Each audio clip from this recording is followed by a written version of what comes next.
the members, trustees of OSAAT, the esteemed panelists, volunteers, friends from the media, ladies and gentlemen, a very good evening to all of you. Ellarigu namaskara.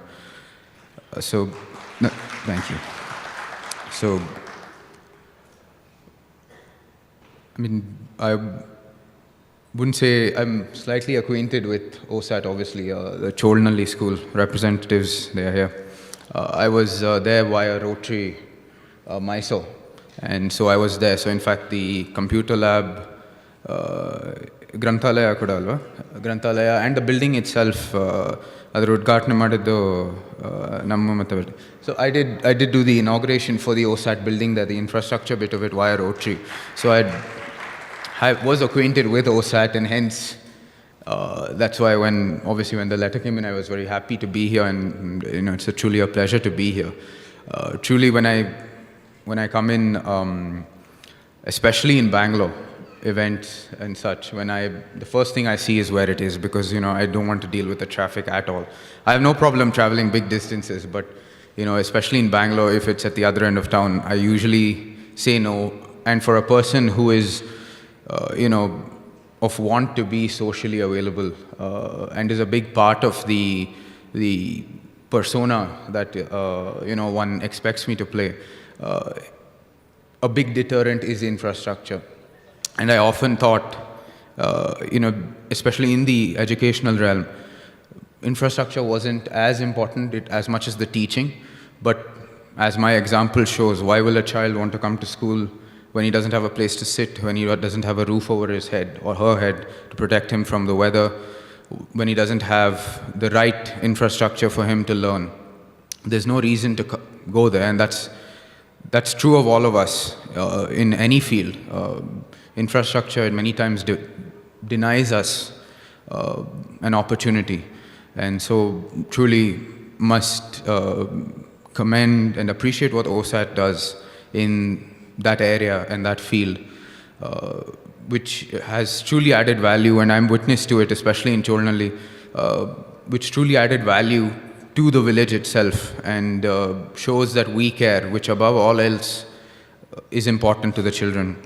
I myself am the ambassador for a smaller foundation in Mysore called Kalisu Foundation, and we have an impact of similarly around 5,000 students, and it's all concentrated in Mysore.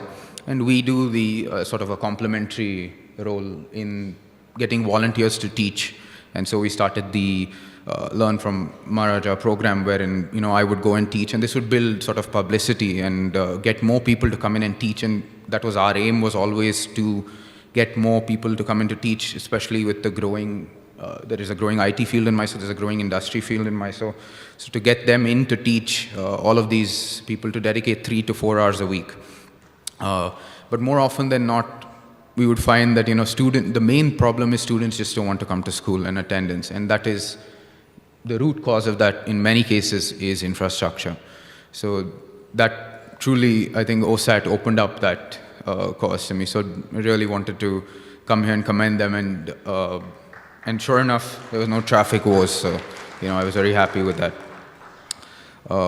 More often than not, someone in my role, especially, sort of, you look to find always compete with your ancestors, I suppose. And in my case, that's tougher than it is, given that we are just a relic of what was.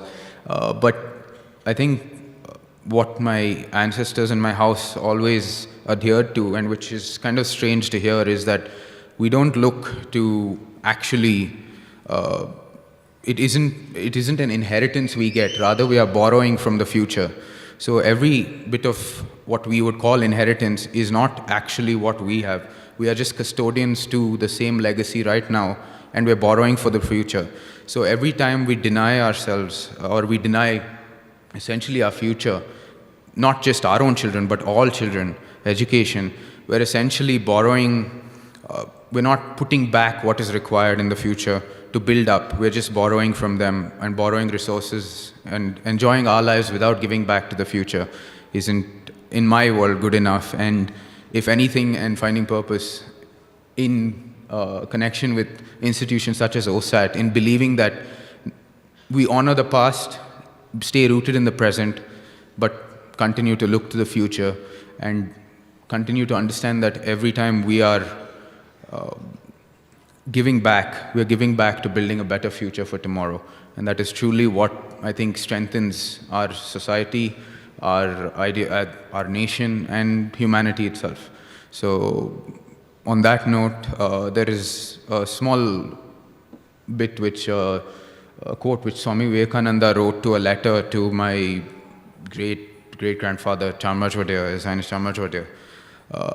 And this was just, I think I don't know if he received the letter before he passed away or not. So the ending of the letter, and it's a famous quote, it's lesser known that it was a letter sent to my great-great-grandfather, was that,